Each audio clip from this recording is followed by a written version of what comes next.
Esta cena, até pouco tempo atrás, seria ficção. Mas o que estamos vendo são imagens reais do presente e que muito em breve podem entrar para o passado. Uma criança dominando o que hoje é um moderno computador. Os jovens rompem as fronteiras do tempo cada vez mais cedo através da tecnologia. O homem encerrou o século XX com o poder de copiar sua própria fórmula genética, seu DNA, e criou uma rede poderosíssima de comunicação que une o planeta, a internet. Bom, a privacidade acabou. Estamos vivendo como se alguém bisbilhotasse os nossos passos pelo buraco da fechadura. Tudo que você quer, tudo que você precisa, pode estar nessa máquina. E para muita gente, a própria felicidade depende do computador. O Arquivo N abre as gavetas das criações tecnológicas. Computadores que vão deixando para trás o que chamávamos de futuro.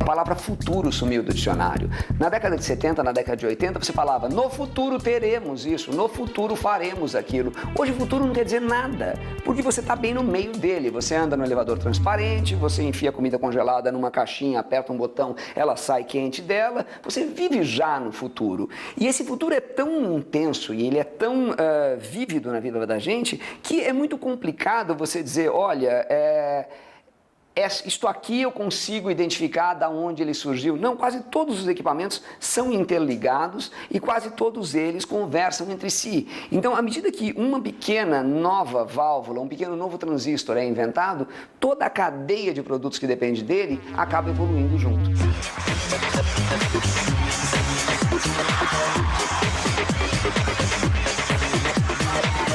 O que tem a ver este senhor com este aqui? Este é o francês Blaise Pascal, filósofo e matemático, que nos idos de 1600 e tantos inventou uma máquina de calcular. Era a primeira semente para Bill Gates se tornar o homem mais rico do mundo 330 anos depois.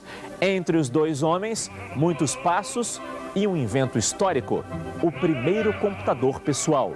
O heróico computador com tela escura e letras verdes. William Henry Gates III já escreveu seu nome na história da tecnologia.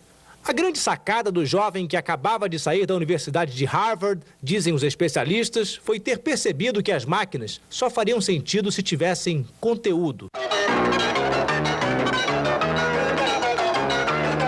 Quando se fala em computadores, a imagem que geralmente vem à cabeça tem clima de ficção científica. Ambientes gelados, com luz artificial e ruídos estranhos, onde máquinas substituem os homens na tarefa de memorizar, calcular, pensar, decidir. Mas a verdade é que esse clima já saiu da ficção e se instalou na realidade. Hoje, a microeletrônica é a segunda maior indústria do mundo, só perde para a do petróleo. E o Brasil ocupa o 8º lugar do mundo nesse campo. De acordo com Otávio Gennari Neto, secretário especial de informática, cerca de 4.000 computadores operam no país. E quem vive numa cidade grande mantém contato constante com essas máquinas. A população média de São Paulo teria um contato indireto, nem sempre direto, cerca de 15 a 20 vezes por dia com um computador eletrônico. Esses contatos indiretos podem ser através das contas de luz, água, gás e telefone, todas processadas por computadores. Mesma coisa com as multas de trânsito, os olerites de pagamento, os extratos bancários, os impostos. Até a sorte nos cartões da Loto e da Loteca é controlada por computadores. Quando você compra uma passagem de avião em São Paulo, a funcionária da companhia aérea consulta um terminal, ligado eletronicamente a um computador central, que informa números e horários de voos, se tem lugar ou não, e garante ou não a reserva. E as cartas que chegam ou saem da cidade passam por uma central de triagem, onde computadores fazem a leitura dos CEPs e distribuem os envelopes para seus destinos.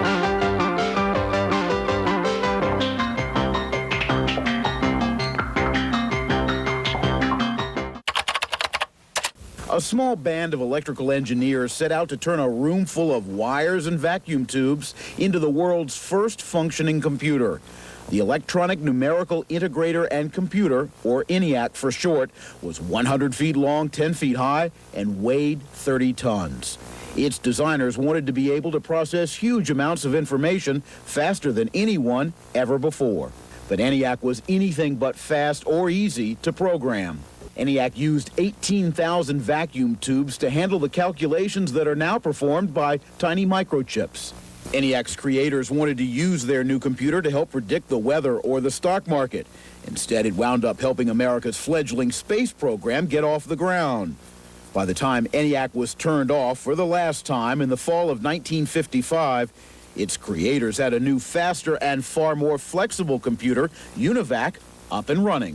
O primeiro computador produzido em série, digamos, o UNIVAC. O UNIVAC tinha o tamanho de uma geladeira e ele não era uma máquina para uso pessoal, definitivamente. Era pelo preço, pelo tamanho, pela complexidade das operações, enfim, aquilo era uma coisa para o que a gente chamava de cérebro eletrônico. Ficava em laboratórios, em universidades.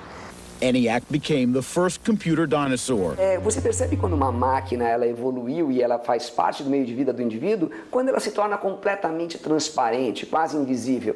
Veja a energia elétrica, a gente usa todos os dias e você é incapaz de dizer quantas vezes você usou energia elétrica num dia. E se você for capaz de dizer, eu te indico como psiquiatra, porque não faz o menor sentido. Este é um micro pioneiro. Foi feito na Universidade Federal do Rio de Janeiro nos anos 70. Ele se chama Terminal Inteligente, com teclado, vídeo, disquete, fita cassete e leitora de cartões. Nós convidamos um estudante de informática para mexer nesse micro. Valdir nasceu bem depois da veterana máquina. O botão de ligar deve ser isso aqui, né? O botão, assim, normalmente o botão separado deve ser o que liga. Mas você não tem certeza? Não, não tenho. Tá, e aí Tem. Ligou o computador. Depois você ligou o computador, como é que ele funciona? Explica pra gente. Deve ter ligado. Ou não ligou, não sei. Talvez não tenha sido o botão certo, mas ele ligando deve aparecer alguma coisa e deve pedir alguma coisa minha, né? Algum retorno meu. Só que aí agora eu não sei de que lado eu jogo, se é daqui ou dali, né? Você imagina que vai aparecer o que nessa telinha a hora que você ligar esse computador? Não faço ideia. O que vai aparecer, não sei, talvez um pedido de alguma instrução que eu deva dar a ele para ele executar alguma operação. Agora, como que eu vou passar essa informação a ele, eu não sei. Se é por aqui ou pelo teclado mesmo. Por aqui talvez fosse mais fácil, mas eu não sei como ele pedir isso. Não sei se eu tenho que pedir alguma coisa, passar alguma coisa daqui antes, depois do teclado. E essas fitinhas? Exatamente, isso que eu reparei agora. Não sei como é que funciona isso. Caramba. Pra que serve isso? Você não sabe nem pra que serve? Não sei. Tá dizendo que é um terminal inteligente. Ele que deveria me ensinar. Mas eu me sinto perdido na frente dele. Com um mini computador doméstico, uma pessoa pode organizar o orçamento familiar, controlar todas as contas e o estoque da despensa, estudar, criar jogos e brincadeiras e, como diz o engenheiro José Roberto Trindade, que tem um desses aparelhos em casa, até arquivar receitas de bolo. Então era só colocar, pedir o número da receita, a receita apareceria na tela. Você colocaria o número de pessoas e daria a quantidade exata para se fazer para 2 pessoas, ou para 10, ou para 100, a quantidade que você colocar sem maiores cálculos. É só colocar no teclado quantas pessoas imediatamente aparecem. E, de acordo com o diretor do Centro de Processamento de Dados do Estado de São Paulo, o computador já está entrando nas casas brasileiras.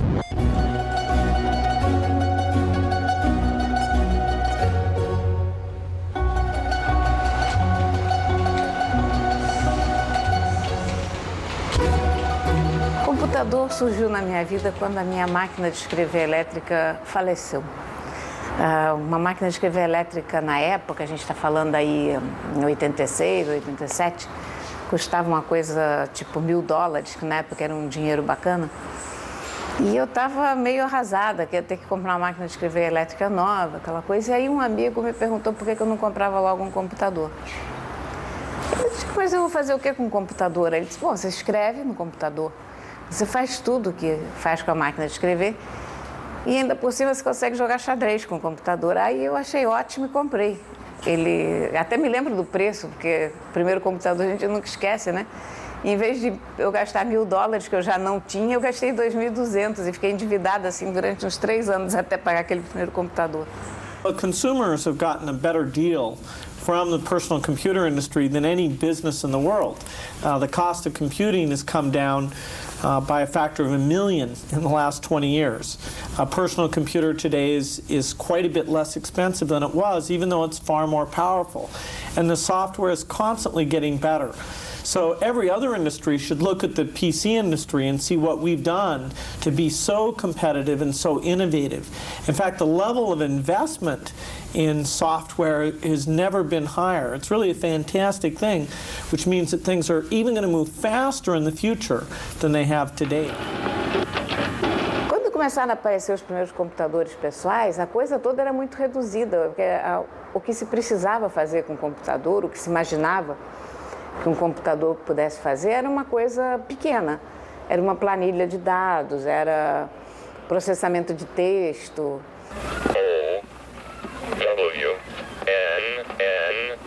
Era eventualmente CAD. O CAD é o Computer Aided Design, que os arquitetos usam muito, os engenheiros usam também até hoje.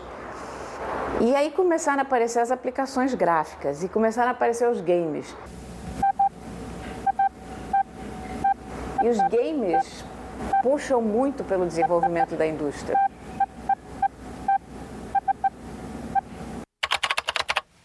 Os microcomputadores podem também ser uma forma de distrair as crianças, mesmo os adultos, já que são programáveis para realizar jogos e brincadeiras.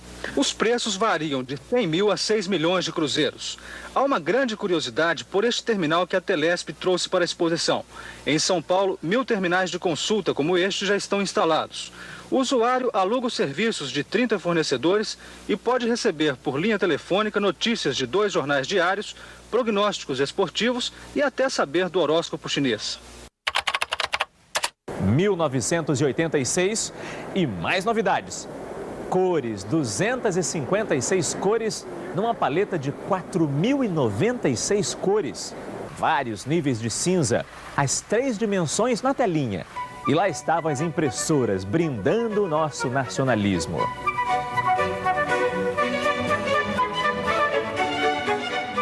Uma das coisas mais características dessa evolução toda do digital é o seu computador ter virado no avesso. Até 2005, 2006, você queria computadores parrudos. Você falava em megahertz, você falava em gigabytes, eu quero uma máquina cada vez mais forte. Hoje em dia, você parou de falar nisso. A sua máquina virou no avesso e hoje não é mais importante você ter um equipamento potente, até porque todos são.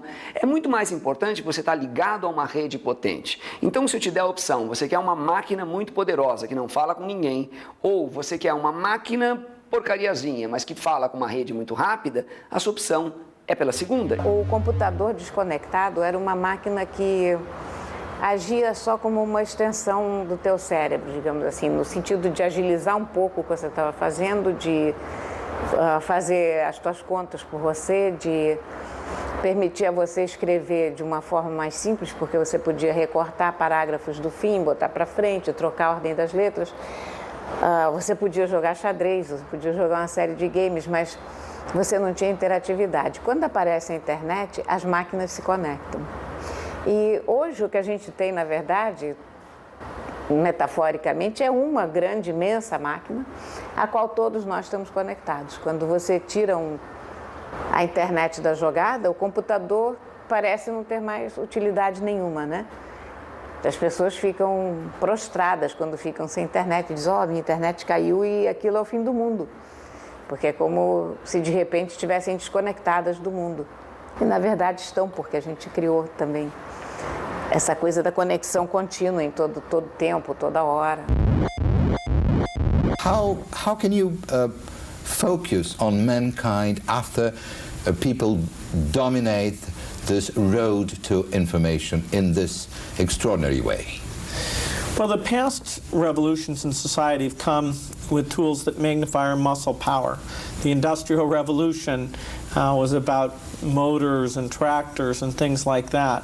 Here we have the tool that magnifies our brain power and lets us stay in touch with people even though they're not in the same location. It lets us find resources no matter where they are very easily. And so the internet is a major revolution. It is a very big change. It is the centerpiece of this information age.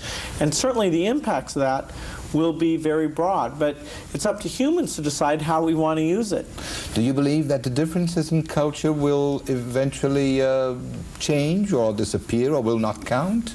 No, I doubt that very much. In fact, when I walk the hallways of Microsoft, I can see that people at Microsoft who come from different countries are using the internet to get out and listen to radio programs from their country. You know, I hear radio programs from India or Israel or Brazil or all the different places. Or you can send electronic mail to your friends and relatives who are back in your home country. So the ability to reach out and pursue your cultural interests is greatly improved by the internet. Just because we all watch TV, we all use the telephone, doesn't mean we have the same interests. And so we'll take this and use it as a tool for cultural interests. A internet, na verdade, hoje em dia, principalmente, ela se tornou uma gigantesca cidade pequena. Você fala, é uma rede mundial? Mentira, você conhece, tem algum amigo na África? Não tem. Quantos amigos você tem na Ásia? 2 ou 3? Não, mas a África mais a Ásia somam 3/4 da população do planeta e você não tem nenhum amigo lá? Então não é uma rede mundial, é uma cidade minúscula que todo mundo tem comportamento de cidade minúscula. Então numa cidade minúscula, se você encher a cara, todo mundo sabe. Se você der um vexame, todo mundo sabe. Se você se destemperou, todo mundo sabe. E todo mundo te conhece muito bem. No mundo do Twitter, no mundo do Facebook, no mundo do Skype, todo mundo te conhece muito bem. Todo mundo sabe todas as besteiras que você fez e todo mundo passa o dia inteiro a fofocar. Então, quando o indivíduo falava há um tempo, não, olha, eu passo 10 horas por dia na internet, ele ainda conseguia convencer os pais que ele estava num ambiente de estudo, ele está num enorme ambiente de fofoca, quando não está num ambiente de videogames. Eu tenho vários brinquedinhos. Esse aqui eu já não considero mais um brinquedo, quer dizer, eu passo tanto tempo colada nessa máquina aqui que ela é uma extensão. Um dos meus brinquedos favoritos nesse momento é esse aqui, que é o iPad. Os meus celulares, que eu amo de paixão, sem os quais eu não saio de casa. A minha câmerazinha compacta. Esse cartão é um cartão Wi-Fi. Então, eu fotografo, ele funciona como qualquer cartão normal. E eu deixo a câmera ligada aqui, por exemplo. E quando eu chego, as fotos já estão todas no computador, porque todos trabalham dentro da mesma rede Wi-Fi. Esses brinquedos todos que eu estou mostrando, aliás, esse aqui é o Samsung Galaxy Tab. Esse daqui é o meu notebook. Ele é um MacBook Air de 11 polegadas, delicioso de usar. E como vocês veem, o tamanho dele é uma coisa deliciosa, né?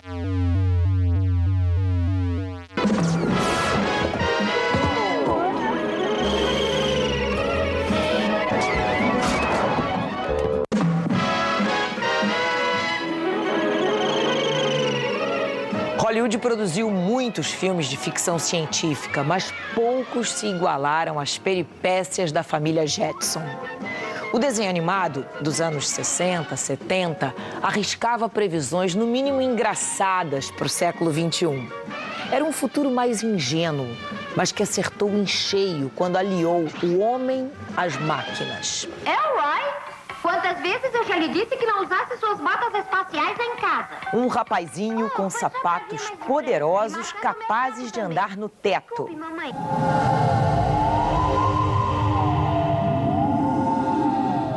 O que é que você quer comer agora? Nada, obrigada. Estou de dieta. Espere aí.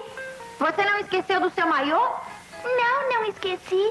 Essa é sua roupa de banho? É o modelo mais sensacional e moderno, mamãe. Esteiras para se caminhar.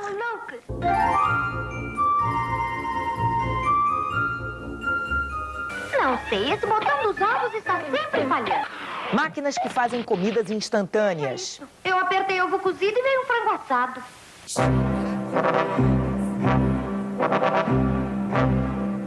Tudo eletrônico para facilitar a vida. Um outro personagem que não sai da nossa memória é o computador HAL, do filme 2001, Uma Odisseia no Espaço. Foolproof and incapable of error. HAL 9000, o computador não erra. Ou melhor, programado para ter sentimentos, não é capaz de admitir erros. Good evening, Dave. How you doing, Hal? Everything's running smoothly, and you? Oh, not too bad. Quando os astronautas descobrem que ele cometeu um errinho, HAL decide matá-los. Um dos astronautas morre no infinito, mas o outro se salva. Em defesa própria, desliga a inteligência assassina do computador. Dave, my mind is going. E vai sozinho rumo a seu trágico destino. Por mais que sejam avançados os computadores, eles não têm nem longínquamente, né? A capacidade de um ser humano qualquer. Quer dizer, não só em termos quantitativos, não é só porque o nosso cérebro tem uma quantidade de conexões muitíssimo superior ao computador, né? É porque alguém poderia imaginar, bom, mas então é questão de tempo construir um computador que tenha o mesmo número de conexões do cérebro humano. Mas não, é uma questão de qualidade, é uma questão de conceito, né? Basta dizer que o nosso cérebro não tem software e hardware, ele é uma coisa só, né? Funciona de uma maneira muito obscura, quer dizer, a ideia de que o computador é um cérebro eletrônico é uma ideia dos anos 50. Né? Na verdade não é um cérebro eletrônico porque não funciona como cérebro e nós não sabemos como o cérebro funciona e não sabemos se um dia saberemos, porque a única ferramenta que nós temos para entender o cérebro é o próprio cérebro e nós não sabemos se o cérebro pode entender o cérebro, ou seja, pode entender um sistema que está no mesmo nível de complexidade dele mesmo. Como escreveu Charlie Chaplin, se o homem tem o poder de criar máquinas, também tem o poder de inventar a felicidade.